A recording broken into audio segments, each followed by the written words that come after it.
The recording has started. There we go. Peter, little child is saying he's having trouble with his laptop. As and when he, oh, here we are. You are, Pete. You are in, Pete. Emma, over to you. Anything you want to share with us by way of a presentation or anything, or are you just going to speak? No, we do have a presentation for you, so I'm hoping format would be acceptable to members. So Megan is online, will share the presentation. There we are. And navigate away through the slides on our behalf.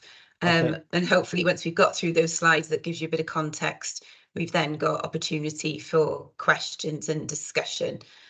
So as I said at the top of the meeting, I am waiting for another member of the team.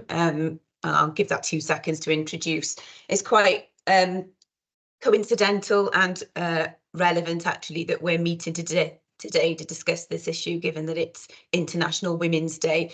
So I think as part of our presentation, we just wanted to give a nod and acknowledgement to this year's campaign, which theme is about inspiring inclusion.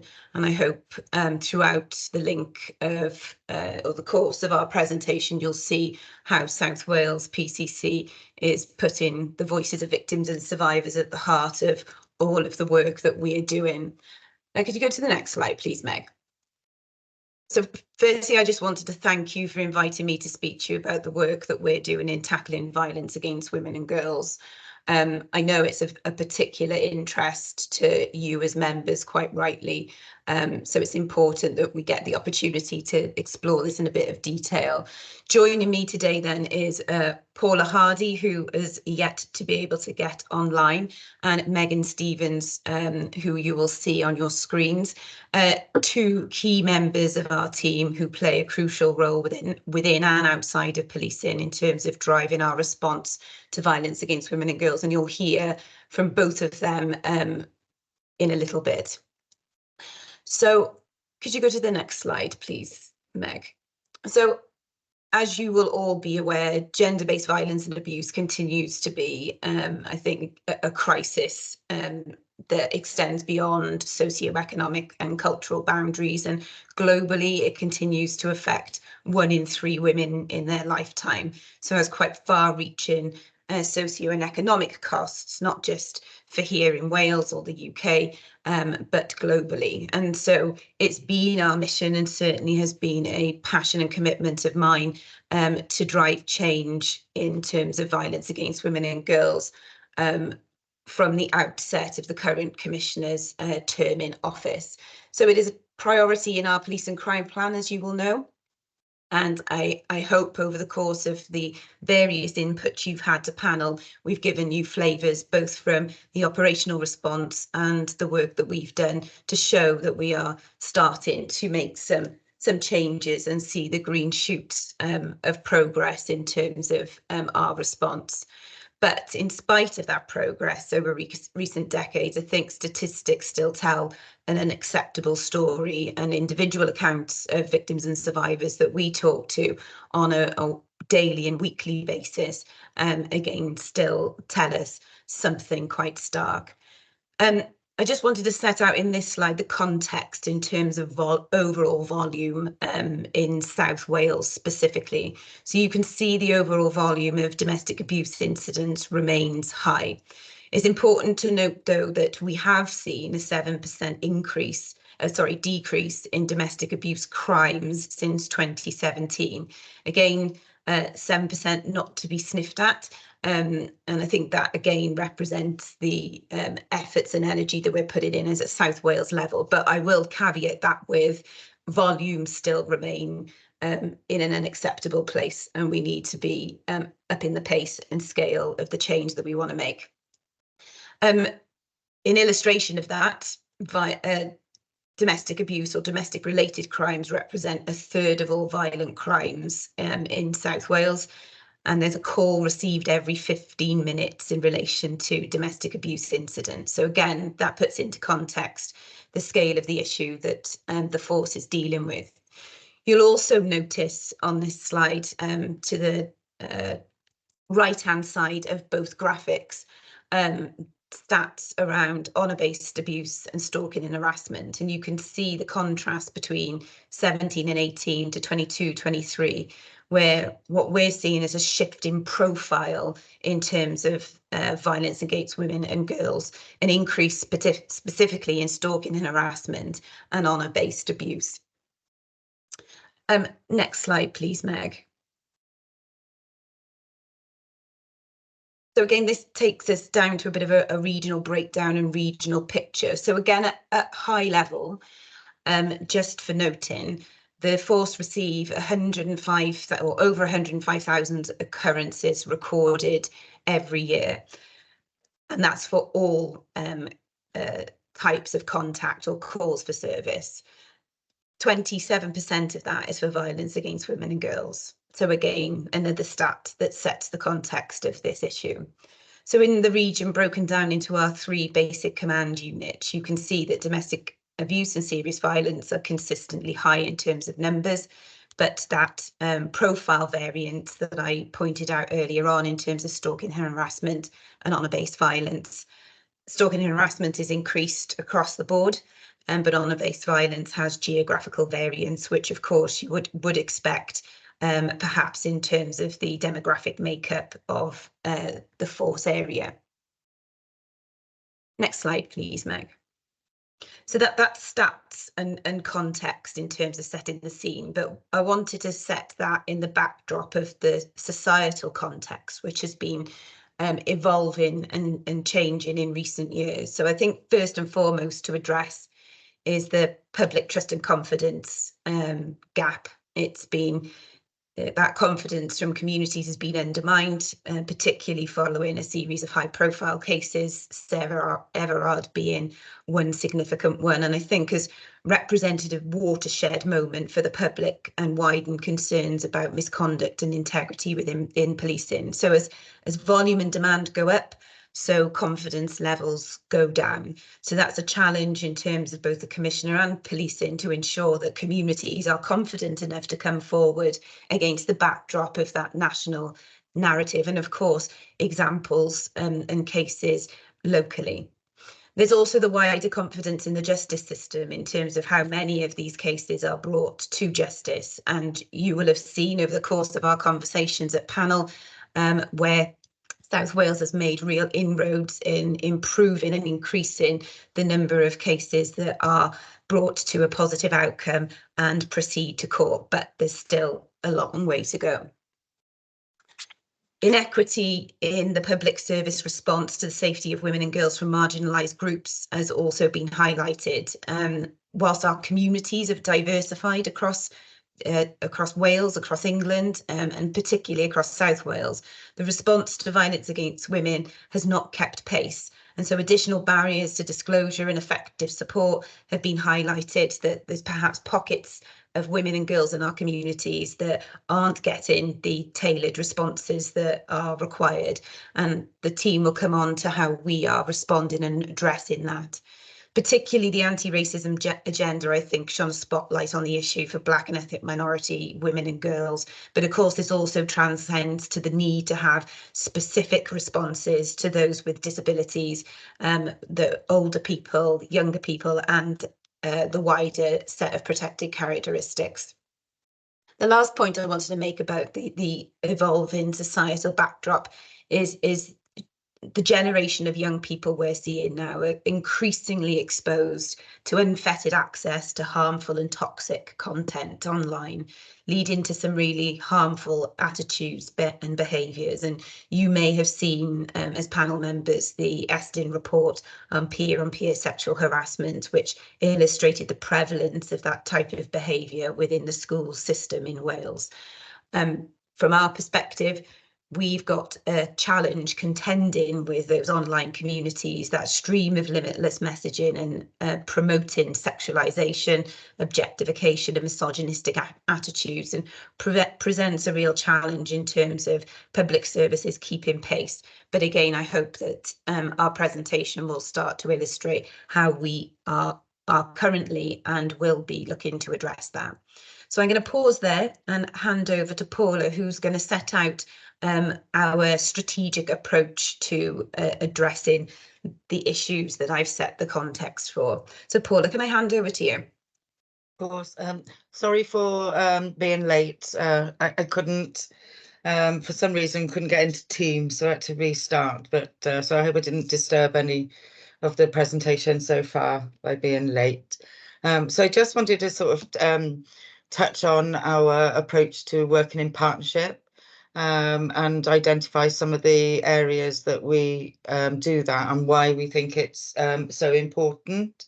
So for us, we have our force strategy. It's a combined strategy, and it's always developed with the regional Val d'Oresby boards within your local authority areas. They're a really important, I think, part of our approach to our work. We're really keen to invest and support prevention, provide opportunities to share knowledge and best practice, and look for opportunities that we can support the development of a more of a whole system approach to tackling Val d'Oresby. So we really value the input that we are able to seek from our partners. And I think one of the areas that really seems to work well is that we have the whole system approach to domestic abuse perpetrators, the oversight group. What we kind of noticed in the beginning was that there was lots of work going on. It was all different, it was all inconsistent, and it was all in pockets. So one of the things we wanted to do was to bring people together so that we could really sort of shape and understand what's happening out there, but also look to see how we could support any potential rollout or development of services more wider than the area that they were in. As you possibly know, we have a perpetrator intervention or management program called Drive, which really focuses on high harm perpetrators. And what this group does, it's led by Meg, who you'll hear from in a minute, is it brings people together to look at, one service for perpetrators doesn't fit for all. So Meg's been leading on drawing together that good practice and looking for opportunities where we can invest in earlier and other type of interventions. So that's probably a really good example of some of the partnership work that we do. And then internally, within the Commissioner's Office, we do a lot of cross portfolio work. So we have somebody who leads on CSPs, we have somebody who leads on victims and vulnerability, and same kind of thing with criminal justice. So we do a lot of work internally to look where those interdependencies are so that we can join up the work that we are able to sort of inform, shape and or deliver. And then I suppose one of the really important partnership structures for us are the Violence Against Women, Domestic Abuse and Sexual Violence boards that are across South Wales in a regional on a regional footprint, because that really is our mechanism to dock in and keep updated with what other people are doing, and also update in terms of some of the strategic and development work that we're undertaking. So, and on the slide you can see a range of partners that we work with. Meg, could you push to the next slide, please? So as Emma spoke about, in terms of there's a number of areas that we're really keen to influence in terms of culture change. So we have the a big focus obviously on working with the force to inspire trust and confidence. So we would be looking at opportunities to encourage or enable training and innovation activities. So on this slide there is a mention of a service called Taboo, but I'm not going to tell you about that because Meg will be talking you through exactly what that means.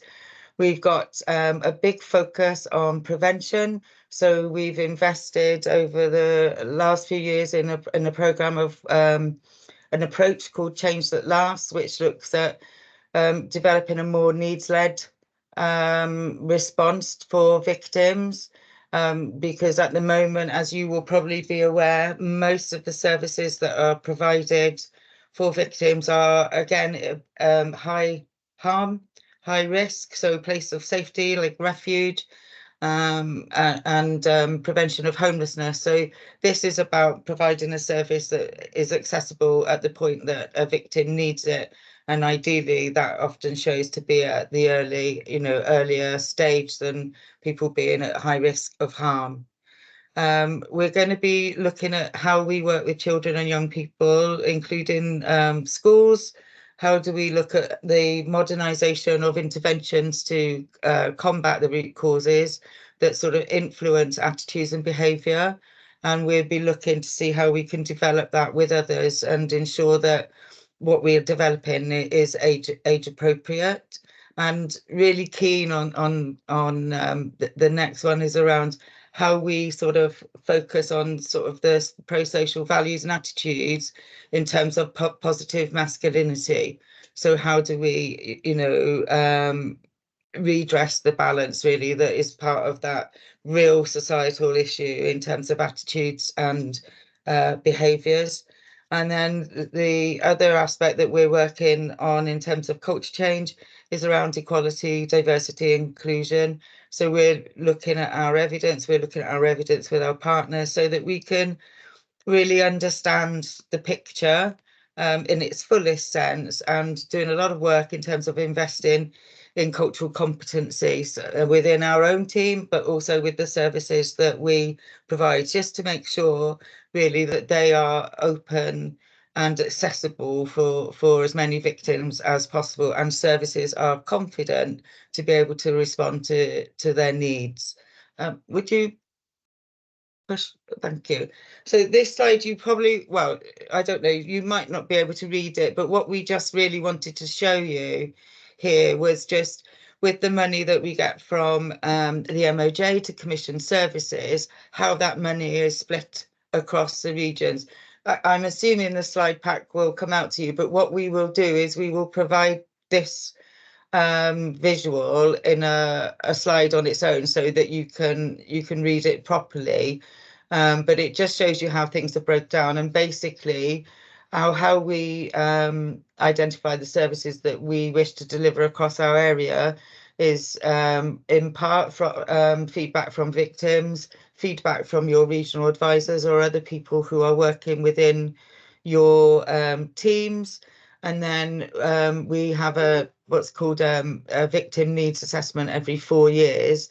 But primarily, a lot of the work that we do outside of the generic services to help all victims cope and recover from crime is focused on domestic abuse and sexual violence, and primarily in relation to advocacy services, which have been enhanced both for adults and children across South Wales over the last sort of 3 years. And that's in line with a drive from the MOJ in terms of how they ring fence some of their money. But the slide on the left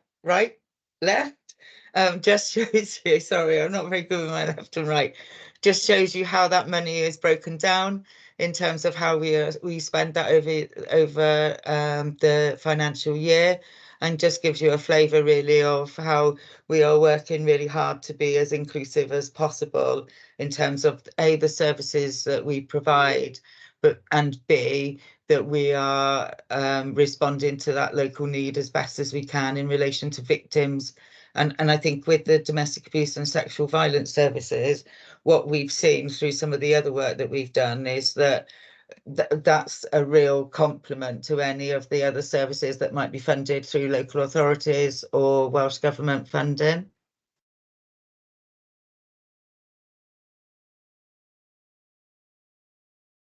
I'm assuming you were done. Were you done then, Paula? Yes, yeah, sorry. That's okay. No worries. Okay, so now I'm going to take you through a couple of sort of specific examples of where we develop and support services in relation to specific issues that have been identified, as well as the wider overarching themes such as public trust and confidence, which you've heard a bit about. So the top one there is the stalking coordinator post. That was developed off the back of a local deep dive, which identified a lack of recognition of stalking as a pattern of incidents. So at times, response officers were seeing incidents in isolation, not fully recognising the degree of risk and pulling together the incidents into a pattern of stalking. We know that stalking is a really high risk indicator in terms of domestic homicide timeline, etc. So really crucial that it's recognised in its early stages. So we developed the post in response to that identification of need, really. The purpose of the post is to upskill officers, provide training, develop resources, provide opportunity for consultation on stalking cases, as well as ideally increasing the use of stalking protection orders.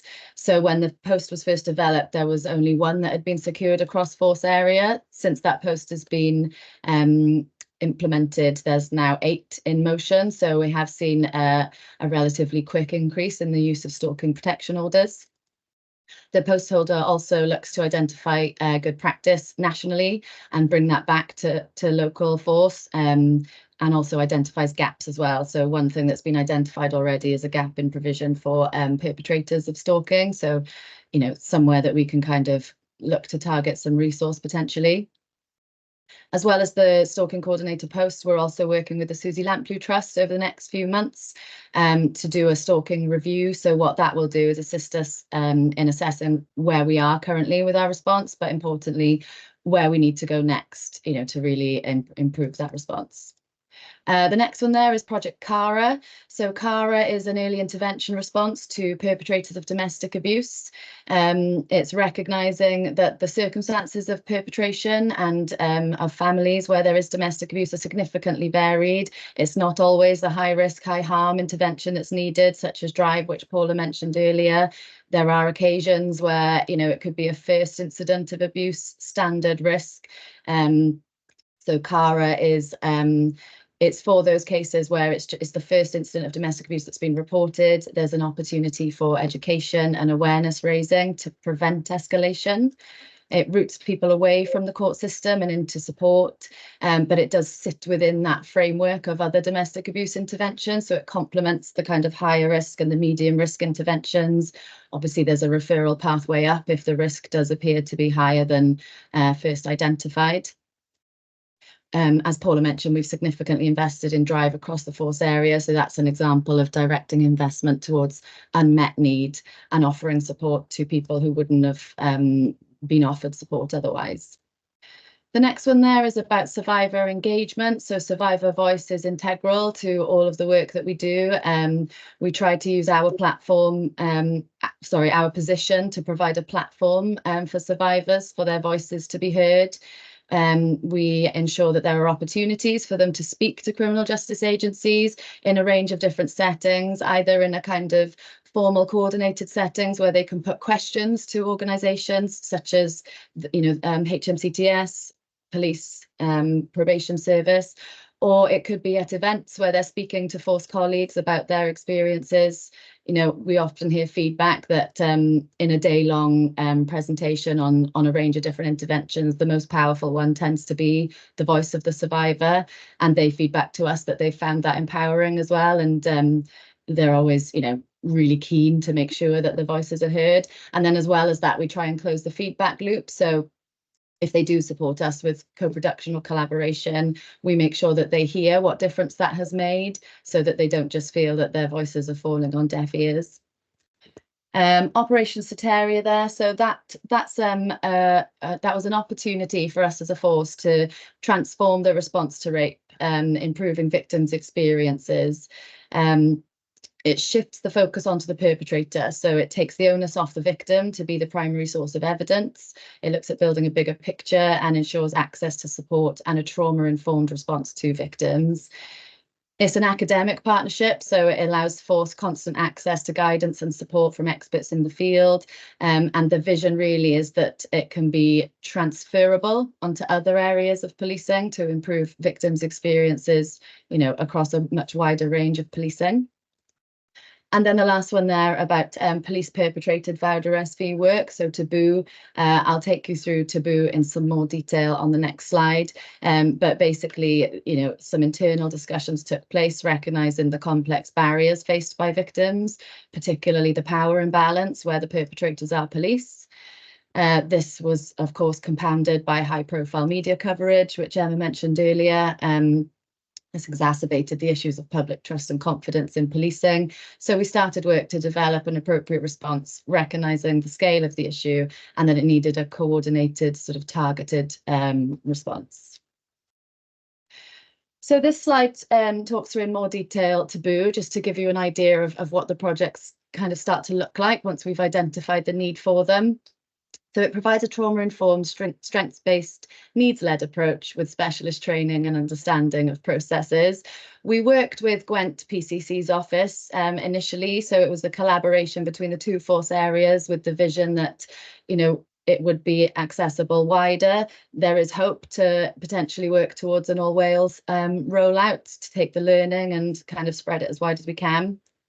So initially we worked with Gwent PCC, but later on with our force colleagues, the specialist sector, unions, federation reps, and also survivor reps to try and ensure a wide range of perspectives. This is a particularly sensitive area of work because, you know, we want to support our force colleagues, but we also need to recognise that within that there are perpetrators. So it was a really important point really to make sure that everybody's perspectives were heard. So there's the leaflet there in the middle which talks you through what Taboo is. Obviously we can send that out you know, with the documents, and then just on the right hand side there, this is it's been launched since sort of November time, so it's still relatively early stages, but referrals are coming through quite thick and fast, and these are just some feedback really that we've had from the victims accessing the service. So they've said it's reassuring to understand the professional standards process. We work closely with the professional standards team to make sure that the Taboo service works, you know, in alignment with them, and that there's a really clear line of communication between the support service and force colleagues for us to identify what are the experiences of the victims and basically if there's anything that needs to be improved. They fed back that it's great that the force is proactively addressing the issue. There's regular communication. Victims have understanding of their rights and options to support and make informed choices. Oh gosh, sorry, I've moved my mouse there. They appreciated the additional confidentiality measures, and what was important was feeling that they were being believed.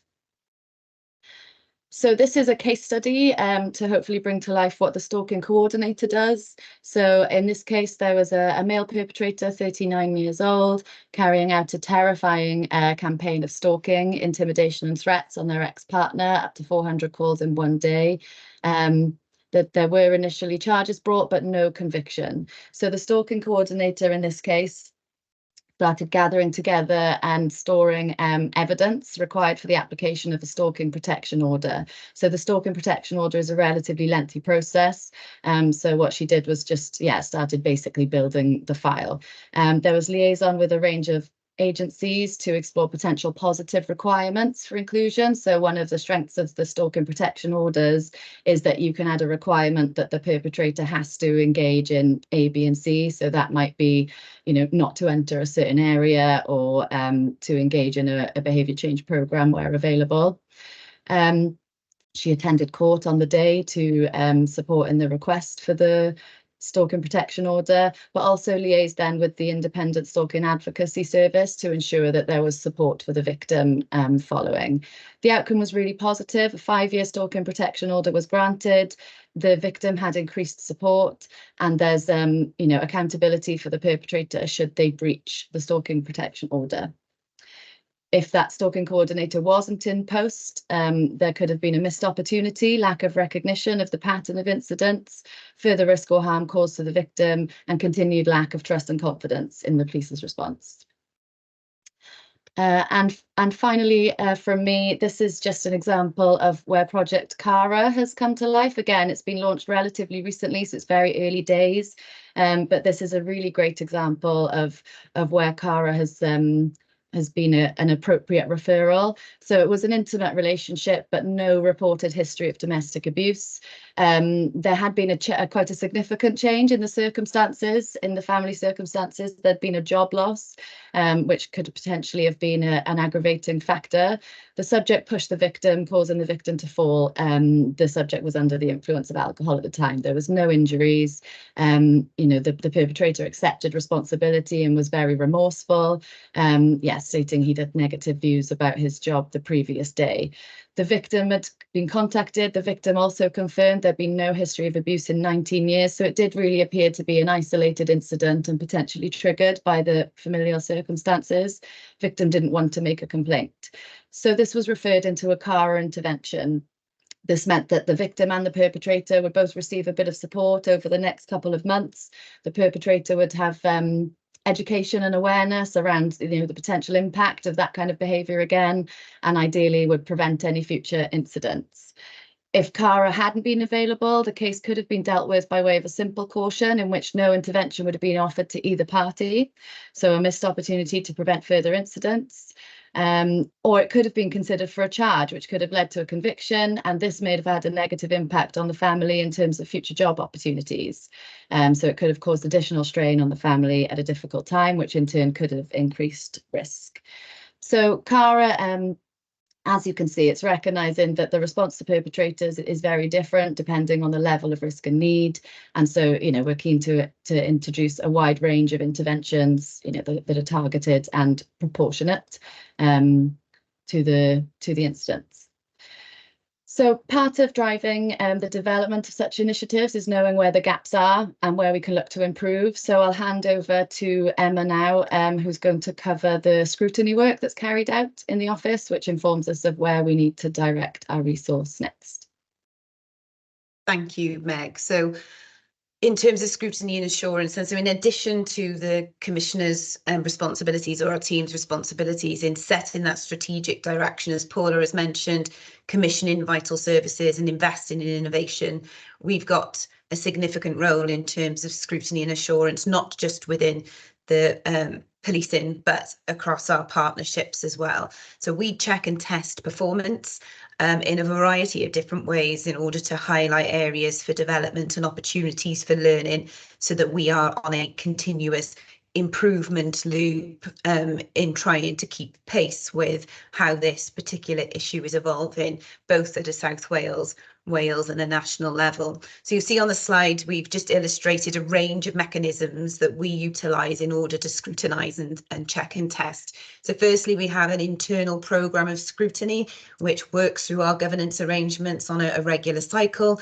but we also use other opportunities such as scrutiny panels that may involve our partners, that allow us to test and check the voices of communities and service users in order to triangulate whether the data that we see is actually linking up with the reality and the experience on the ground.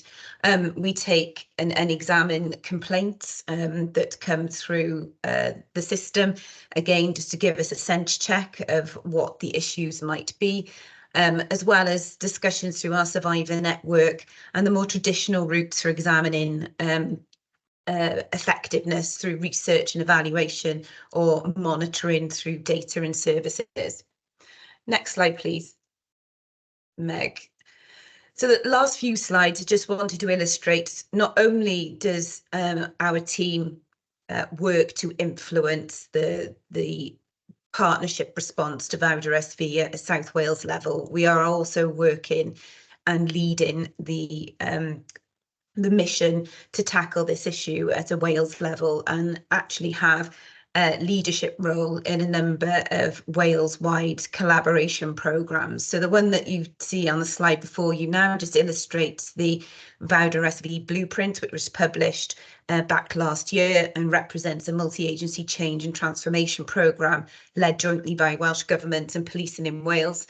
It involves a wide range of devolved and non-devolved agencies, as well as specialist services and private sector, again recognising that the scale of the issue requires a scaled response and needs the entire system working together in terms of tackling it.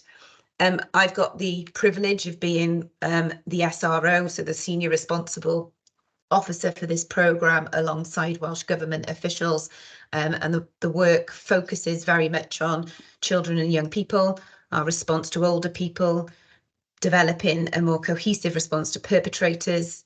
How might we tackle workplace harassment? And you will all have seen the very high profile examples of culture, issues in terms of culture in our public services, but will also transcend more widely. You've heard universities today coming under scrutiny in terms of sexual harassment incidents. Also gender-based harassment in public spaces. Again, this is looking at a whole society approach in terms of how we tackle this issue going forward. The programme's overseen by a ministerial board and is shaped and influenced by a dedicated survivor panel. I'm again happy to come back to you at a future date, hopefully, in order to be able to update you on this work. But very recently, we've taken a locality-based approach where we've drawn senior leaders from health, from local authority, from policing and other partners to go into local area, so a local authority area, and through their front door and front line to see how services and the system works in reality. What we want to do is make sure that we have tracked the system so that we've got a better understanding of what's working and what isn't. Next slide, please. The Women in Justice Blueprint also reflects a collaboration programme, again, which I have the privilege to be able to lead on behalf of the MOJ, Welsh Government and our partners here in Wales, focusing on women who come into contact with the justice system, in acknowledging their vulnerability and their experience of abuse, particularly in terms of domestic abuse and sexual violence.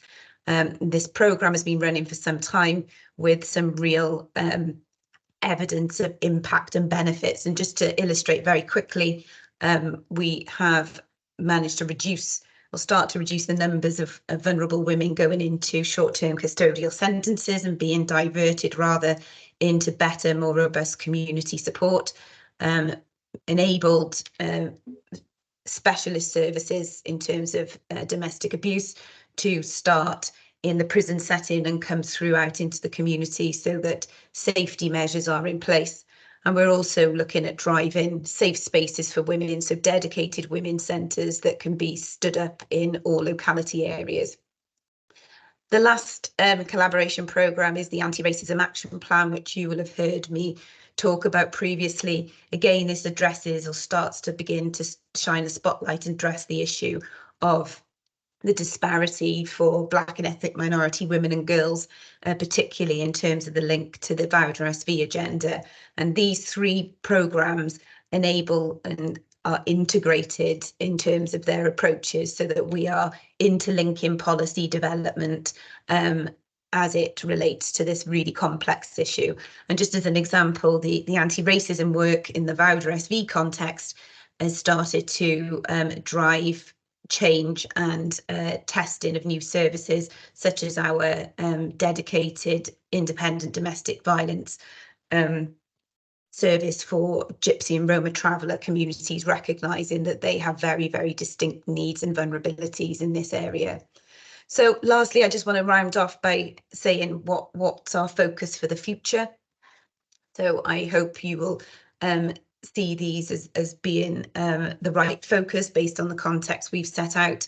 So firstly, I'm very, very keen to see how we can better use or greater utilise digital interventions in terms of providing safety and prevention in terms of harms that are being created in that online space for young people and more widely, and keen also to further invest in our response to stalking and harassment and culture within policing.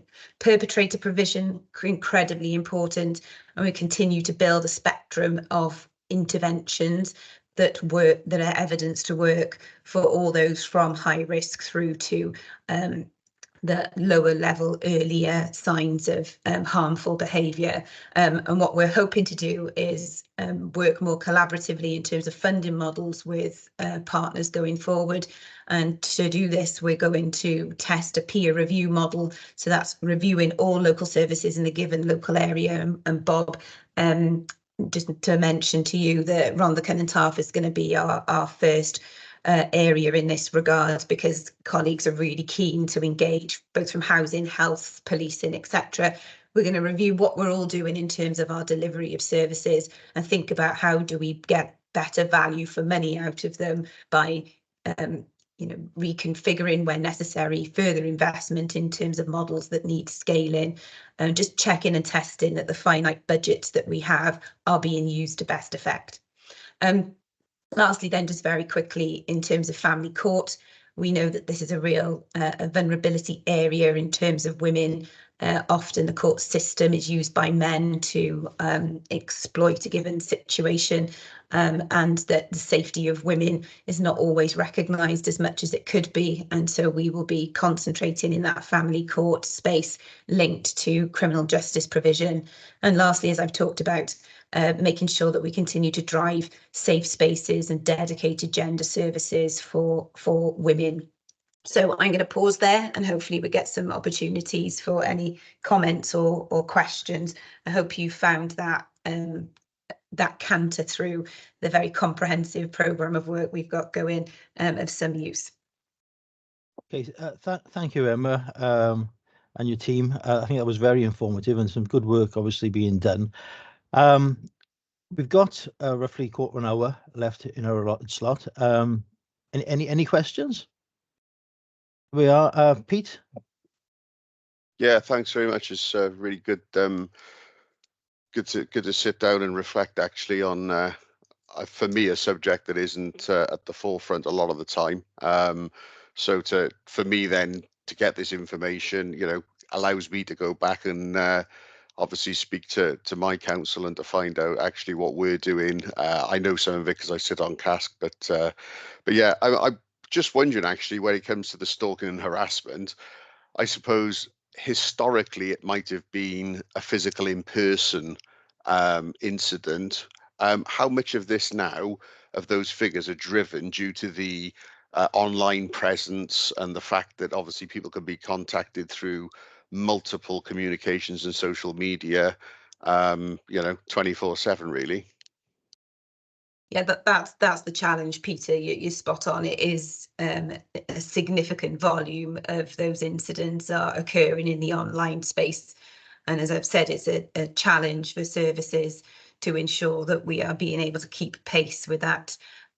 Whereas, perpetrators, unfortunately, have got an infinite number of ways and mechanisms of reaching their victims when they want to. So we have to do more in terms of being able to educate and give women and girls and others the tools in terms of protection, because I think people are still naive about that online space.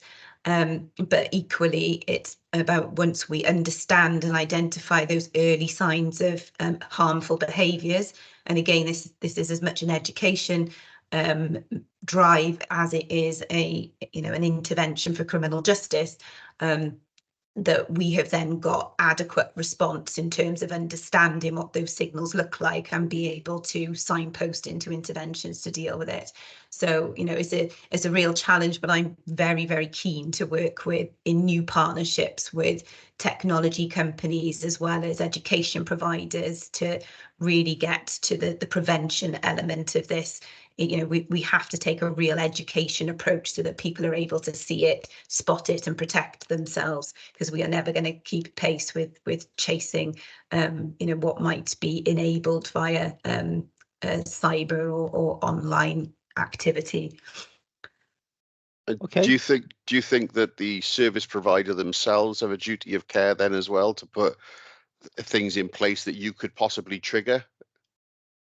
Absolutely, and I think there's limits, I suppose, at a local level of what influence we have with those providers. But again, it's the need to continue to campaign to raise the issues that those things cause. To establish and work with. There's plenty of academic institutions who are looking at digital and technology and thinking about solutions. Being able to go to technology companies with options and opportunities, sometimes is a better mechanism for doing that than just shouting about what's wrong with their own provision. So I think we need to do both. We need to keep the voice and the campaign going, but equally we need to be investing in how can we test innovation and present that as an option. Thanks. Okay, Pete. Bob, and then over to Mel. So, Bob, the question. Yeah, first of all, thanks for that excellent presentation. I'm personally delighted to see how much work's going on in the background, which you're obviously not aware of until this morning. I suppose it's fair to say, obviously, at all time, police will take the lead on this horrible topic, but I still believe local authorities and the support we can offer is very important. From excuse me, from an RCT perspective, if I may quickly read this email from Rachel Grono and Gary Black, who are heading this up on behalf of Rhondda and Taff. It says, further to below, could we please update the PCC's office that we will be progressing the Change the Last programme within RCT in partnership with Welsh Women's Aid as part of our new Community D8 project. Whilst this is already in place in other parts of South East Wales, we don't currently have it in RCT, and the new project is the ideal opportunity to align with the CTL's approach. The PCC's office are aware of the programme, and it goes on to tell us about the link. Also, the community DA vehicle will be cited. The DA vehicle we got is a decommissioned library van, which you've now completely revamped to support domestic abuse. Its presence is already proven significantly successful, and it's been supported by the FA of Wales already, and will be on display at the matches on the 21st and 22nd of March. I think the overarching message attached to our project is that whilst it's specifically being delivered by and for RCT, we're also keen to use in support of the wider VAUDA's agenda in South Wales. So links to the PCC and wider partners in supporting the same would be very welcome. So I just like to demonstrate we are proactive and taking a very serious view on this. As I said from the start, Emma, I mean, the police will obviously have the lead in it, but as local authorities, we have the duty and to support all the excellent work that's been done. Thank you. Thank you, Bob. That's really helpful to know. And I think that peer review work that we want to do in partnership with local providers and partners will start to enable us to pull up the best practice coming out of RCT and, of course, share then across the localities. And, you know, you make a really good point in terms of policing's leadership in this space. I think perhaps what we need to try to do in terms of a more robust response is shift that leadership further upstream to education, local authority in that prevention space, so that what policing is dealing with is the response to that hopefully smaller few, rather than allowing it to go downstream in volumes and then us having to react when harm has already been caused. So really pleased to hear that there is a proactive approach happening in your local authority area. Excellent. Mel, your question? Yeah, thank you, Simon. It's a question, but probably an observation more than a question. First of all, Emma, Paula, and Megan, thank you for, number one, for all the work you're doing. And for the way in which you've presented this today. It's so informative. I did know quite a bit about what was going on, basically, number one, because of my involvement with Safe Merthyr, which is involved in the Drive project, etc., and because of the time that I've been on the panel, so I've had updates in the past. But today was absolutely first class, because all of those projects were brought in context. And what impressed me a lot was your ability to respond quickly to issues that are causing community concern. The taboo project which you outlined, which really is an important issue, and the one which is in that first column there, the future, developing stuff to change the culture in the police service. And I, for one, would be really interested in further updates on evidence that you've got to prove that culture change is taking place. And I just think that's one that we really should follow through, because we've had the presentation as a panel members, and I really thank you for that. But the next stage for us is, so what are we going to do about it? What's our role now in making sure we are, from a scrutiny and governance perspective, and supporting Emma, your office, and the PCC's office, and Jeremy as the chief, that we are doing our bit to make sure we have keep asking those questions that need to be asked. And I, for one, would like to have in the future, and perhaps working with Emma's team, an update on some of the key issues.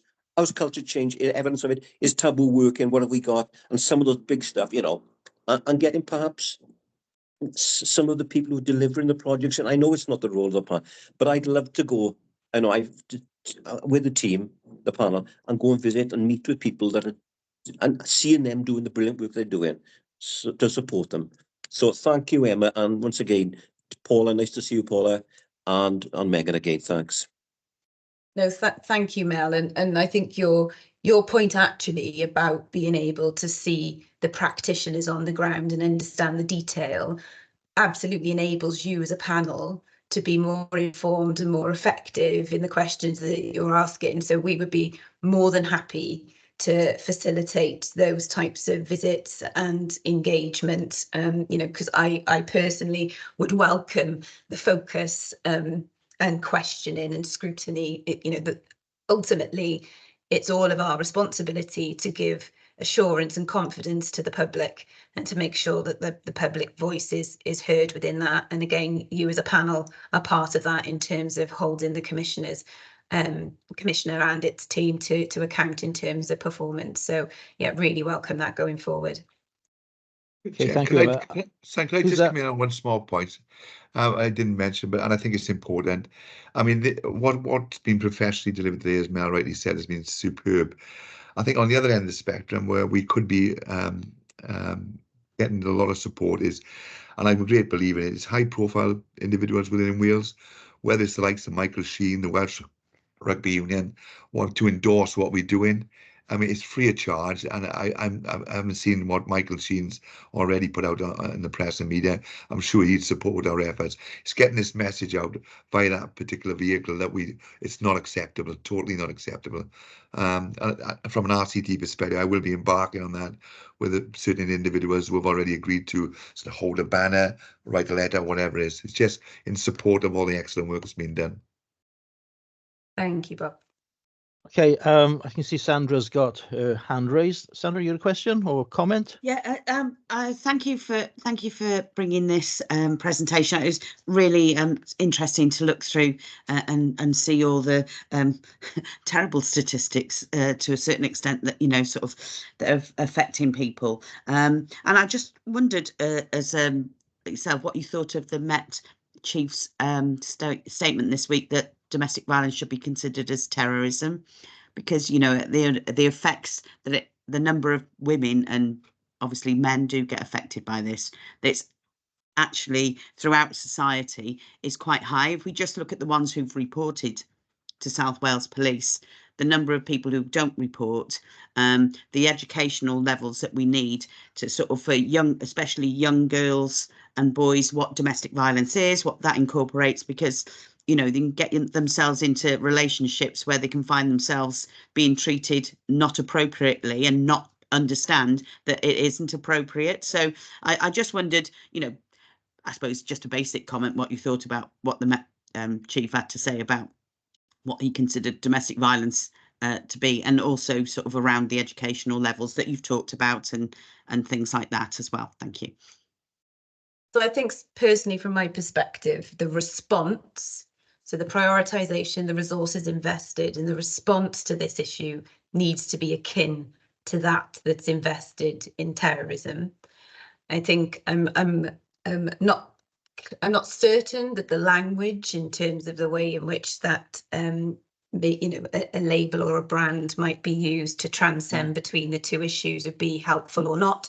But I definitely support the need for the response by policing and the partners to be akin to that's invested in the counter-terrorism strategy. And you know, there's been a move by the well, Home Secretaries, a couple of Home Secretaries ago, in terms of the strategic policing requirement, which sets out those national and international priorities where forces have to have a sufficient capability to respond to cross-border issues. And I was pleased to see the inclusion of violence against women and girls in that. What needs to happen, though, is that the resource needs to follow that statement of intention and recognition of the scale of the issue. So Sandra, I think if it's helpful in dialogue, in being able to compare in terms of resource investment, then I'm all for it. As I said, language being used to describe one to the other, I'm not so sure that that would be helpful. No, I suppose what it does do is it highlights the seriousness of it. Absolutely. In using that one word, you know, everybody in society takes terrorism very seriously. Absolutely. Things like that. Absolutely. And I think it's just using that word in that instance highlights the seriousness of this situation that many women, girls and men can find themselves in. So yes, but thank you for your answer. That was great. Okay, thank you all. You're perfect on time in some respects.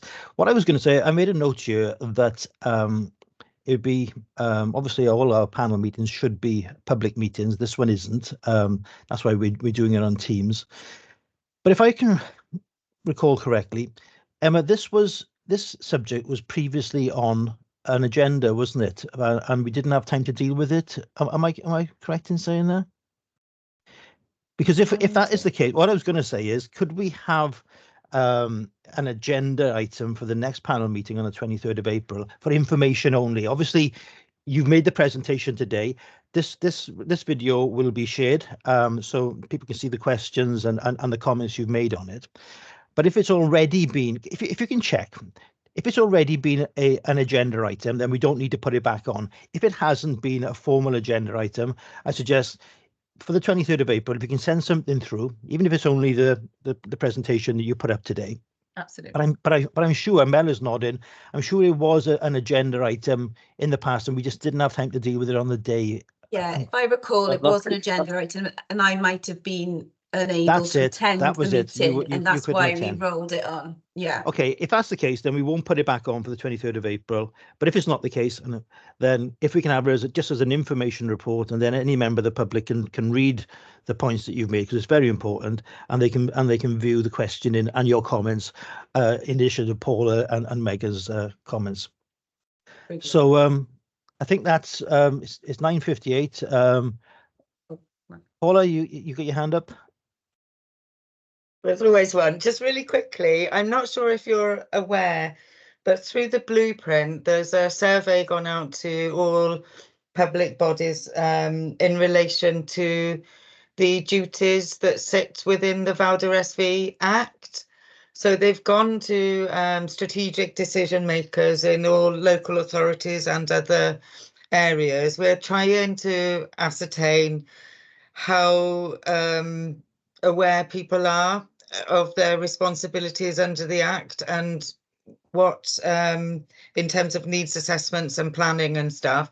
I just wondered if it would be appropriate if I could share the original email that went out with members of the Police and Crime Panel, so that if you have opportunity to either forward it on to a more relevant person or ask where we're at with it, it would be really, really very much appreciated. And my last point, what we're hoping is that it's picked up at the highest strategic decision making level, and what we're seeing is it's being filtered down in some cases to regional advisors. So we're advising them to push it back up, because we want to get a sense of what the leadership it is aligned to, if that makes sense, and aware of.